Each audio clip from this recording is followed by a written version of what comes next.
പൂവൊന്നും പറിച്ച് കളയല്ലേ. അപ്പോ പിന്നെ ആര് പൂ പറിച്ച്? ഇത് കയ്യിരിക്കുന്നത് പിന്നെ ആര് പറിച്ചത്? എങ്ങനെ ആക്കി? കുറച്ചിട്ട് ഇങ്ങനെ ആക്കാനാ? എന്തേലും ഉണ്ടോടി?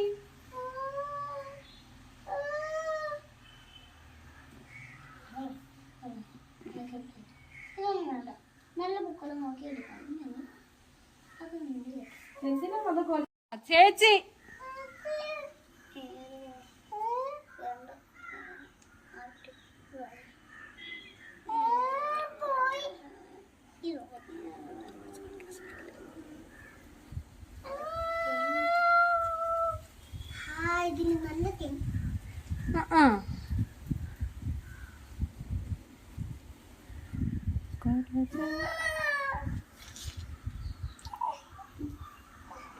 അത്രയും പൂക്കളും പിച്ച് കളയാതെ പിള്ളേരെ. ആ മൊട്ട് നോക്ക്, എത്ര മൊട്ട് കിടക്കണമെന്ന്.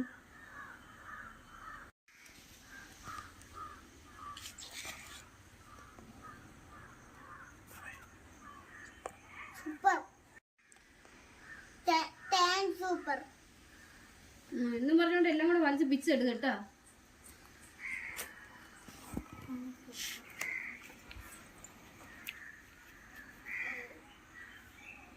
എന്തോ കടിക്കണം.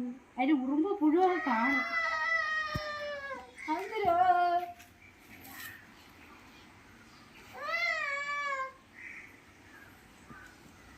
പാടിപ്പോയി. ഇതിന് പൂമാലുണ്ടാകും കോർത്ത് കോർത്ത്. കാണിച്ചു തരാം. മുമ്പായിരുന്നെങ്കിലേ പണ്ട് ഞങ്ങൾ ഈ തെറ്റിപ്പൂ കുറച്ചിട്ടേ വിളക്കിലിടാൻ വേണ്ടി പൂമാലുണ്ടാക്കുമായിരുന്നു. ഇതിൻ്റെ അകത്ത് ഇങ്ങനെ ഇത് കൊടുത്തിട്ട് ഇതിൻ്റെ അകത്തൂടെ കോർത്തെടുത്ത് വലിച്ചു കീറി എടുക്കൂല ഫുള്ള്. ഇതിൻ്റെ തണ്ടൊക്കെ എടുത്ത് കളഞ്ഞില്ലേ? കണ്ട കണ്ട കണ്ട ഇത് കണ്ട കോർത്തത് കണ്ട.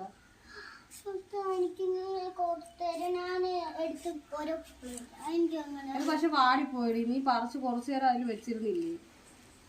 അത് കുഴപ്പമില്ല. എന്തിന് ഞാൻ അതിൽ തൊട്ടാ ഞാൻ അടിക്ക്.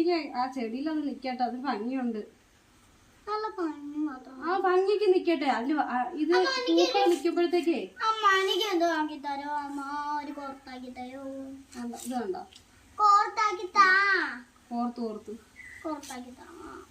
കോർത്താക്കി തരാടാ.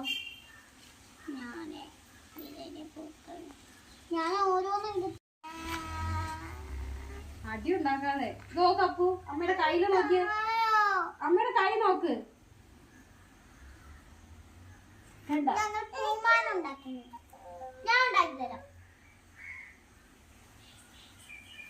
ഇത് തിന്നാനല്ല. ഇതാ നമുക്കിതാ. എനിക്ക് പൂമാല ഉണ്ടാക്കണം. എനിക്കറിയാം. കളിച്ച് പിക്കാതെ എന്നാ ഉണ്ടാക്കാൻ പറ്റത്തില്ല. നിങ്ങൾ അങ്ങോട്ടും ഇങ്ങോട്ടും ഇതാക്കുമ്പോഴത്തേക്ക് ഒരാൾ പോയി ഇറങ്ങിപ്പോയി. നിങ്ങളിങ്ങനെ അങ്ങോട്ടും ഇങ്ങോട്ടും ഇതാക്കാതെ അടുത്താൾ വാരി ദൂരെ എറിഞ്ഞു. നിങ്ങൾ ഈ വഴിക്ക് ഇങ്ങനെ ഇട്ടിട്ട് പോകും. അത് ആ ചെടി നിന്ന് എന്തോ ഭംഗിയായിരിക്കും. എന്നാലേ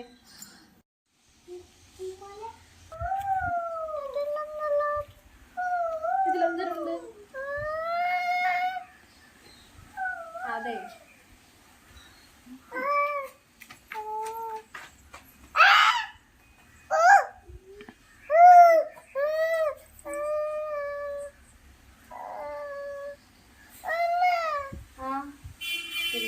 മേടിക്കാം മേടിക്കാം. വിട വിട.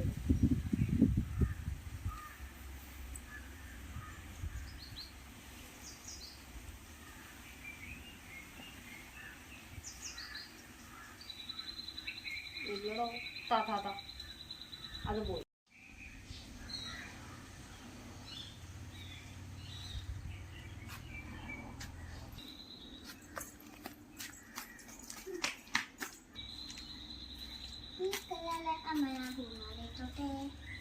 എന്തിനും അരച്ചു പിടിക്കാനോ? പൂമാല ഉണ്ടാക്കി പടത്തിലിടുവാണ്. ഐ മീൻ വിളക്കത്തിക്കത്തില്ലേ, അപ്പോഴത്തേക്ക് ഇങ്ങനെ ഇടുമായിരുന്നു. വിളക്കിൽ അല്ലെങ്കിൽ ഫോട്ടോയിൽ ഇങ്ങനെ തൂക്കിയിടുമായിരുന്നു. ഇങ്ങനെ ഉണ്ടാ കൊള്ളാവോ? നടക്കിടാൻ തല വെച്ചോ. കൊള്ളാം. ഞങ്ങൾ ഇന്ന് പൂമാല ഉണ്ടാക്കിയ. അപ്പം അമ്മേൻ്റെ പൂമാല എല്ലാവർക്കും ഇഷ്ടപ്പെട്ടെങ്കിൽ ലൈക്കും സബ്സ്ക്രൈബും ഷെയറും ചെയ്യാം.